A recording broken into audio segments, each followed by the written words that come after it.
Think of the most difficult person in your life right now. The one who's cold or unreliable or critical. The one who seems to bring out a version of every interaction you were hoping to avoid. Turn it around for a moment. What if you're calling that out of them? Not by accident. Not through some vague spiritual influence, but through a precise, constant signal your beliefs are broadcasting.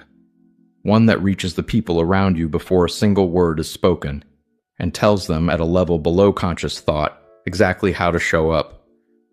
By the end of this video, you'll understand the mechanism. And once you do, the most confronting part isn't what it says about other people.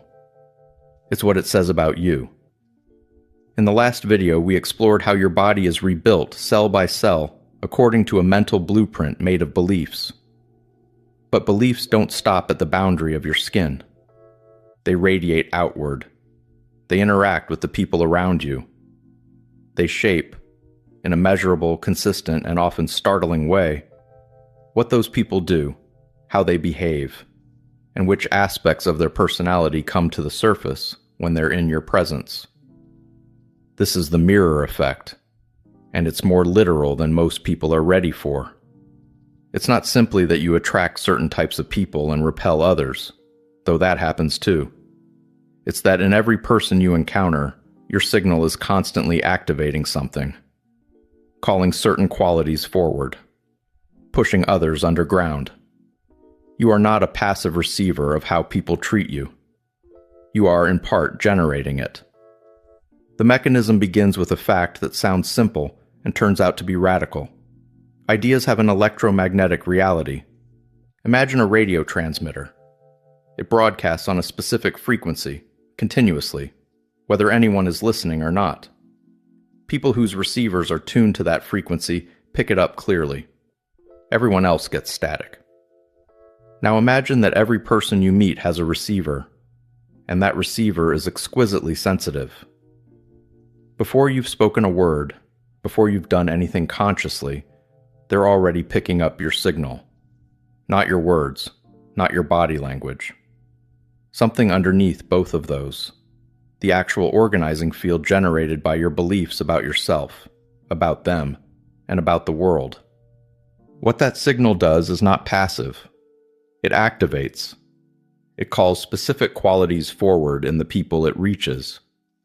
You are not just tuning your own experience. You are tuning the people around you.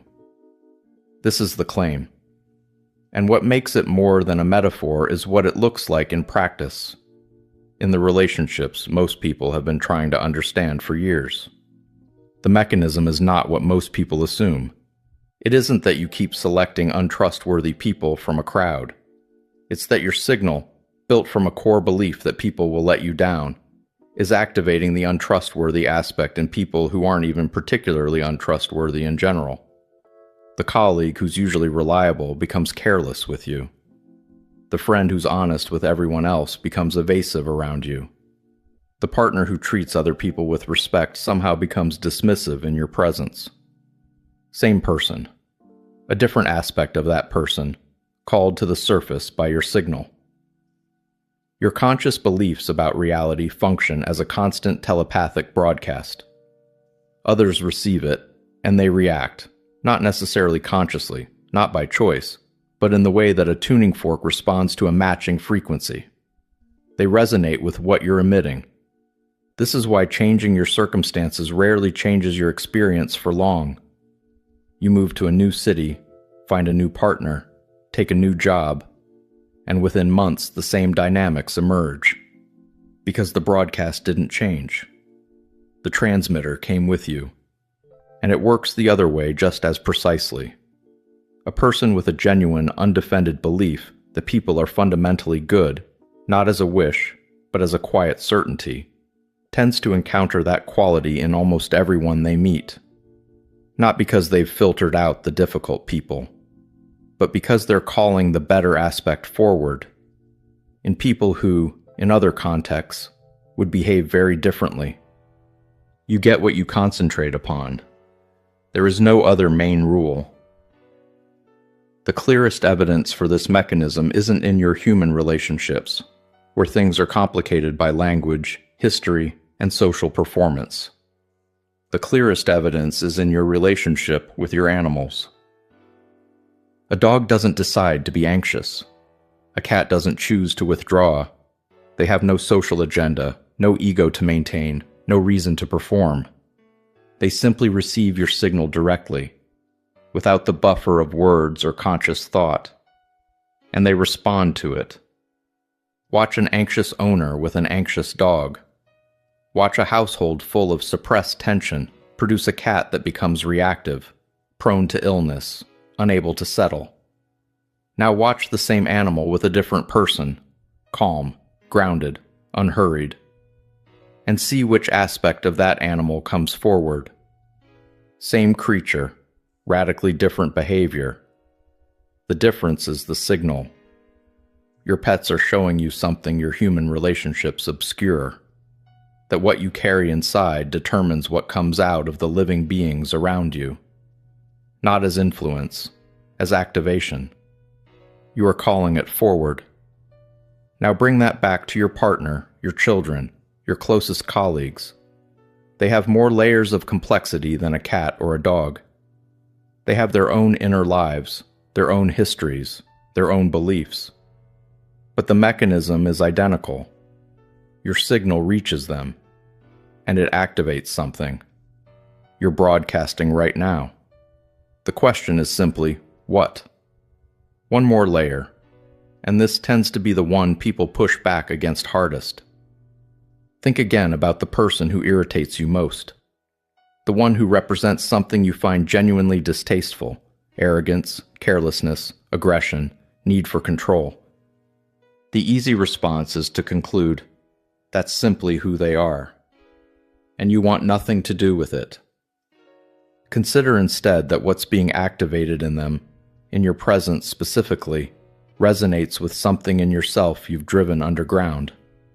Not because you're like them on the surface, but because something in your signal is attuned to that quality. An unexpressed anger, an unacknowledged need, a belief about yourself you haven't looked at directly. They're showing it to you in exaggerated external form, because that's the only place you'll see it. Sitting with that is not comfortable. It isn't meant to be, but precision rarely is. The people who trigger the strongest reactions tend to be pointing at the places where your own broadcast is most unresolved, most in need of examination. When you stop reacting to the mirror and start reading it, that's when the signal begins to change. Modern psychology has a name for part of this: projection. The tendency to see in others what you haven't integrated in yourself. Carl Jung went further, calling these rejected aspects the shadow, and observing that what you refuse to own consciously, you will consistently encounter in the world as if it were coming from outside you. What Jung described as a psychological pattern is, in this framework, a structural feature of how consciousness interacts with reality. Your beliefs aren't just shaping your perceptions. They're shaping the behavior of the living system around you. The people in your life are not just being interpreted through your filters. They're being partially generated by your signal. Research in interpersonal psychology points in the same direction. There's a well-documented phenomenon called behavioral confirmation, the tendency for people to behave in ways that confirm the expectations of those they're interacting with. Expect coldness, and you produce subtle cues that elicit it. Expect warmth, and you call it forward. The expectation shapes the reality, not just the perception of it. The same principle runs through the law of attraction, not as a spiritual wish, but as a precise description of frequency. You don't attract what you want. You attract and activate what you are. The total weight of your beliefs, held consistently over time, is what reality organizes itself around. The mechanism is electromagnetic. It's constant, and it reaches further than you realize. You are an active signal in the lives of everyone around you. What you carry inside is shaping what comes out of the world around you, including out of the people who share it with you. Today, choose one relationship, any relationship, where a recurring dynamic frustrates you, where someone consistently shows up in a way that disappoints or irritates you. Don't ask what's wrong with them. Ask instead, what am I calling forward in this person? What belief am I carrying that is activating this aspect of them? What am I broadcasting into this relationship that keeps producing this result? Stay with the question without rushing to an answer. The honest act of asking it and sitting with what surfaces is already the beginning of something, because that is how the signal changes, not by changing the person, not by leaving and finding someone better, by changing what you're putting into the field. The mirror will follow. The people in your life are not just happening to you. They are in part responding to you, to the signal your beliefs are broadcasting, constantly, beneath everything you say and do. A lever works in both directions. The same mechanism that has been producing the patterns you want to change is fully capable of producing something else. The only thing that needs to shift is the frequency you're holding when you walk into the room. In the next video, we go somewhere most people never think to look, into sleep itself. Because while your body rests, another part of you is extraordinarily active, solving, creating, and learning things your waking mind hasn't caught up with yet. Seth called the dream state a second life, and it turns out that life is far more real and far more useful than almost anyone suspects.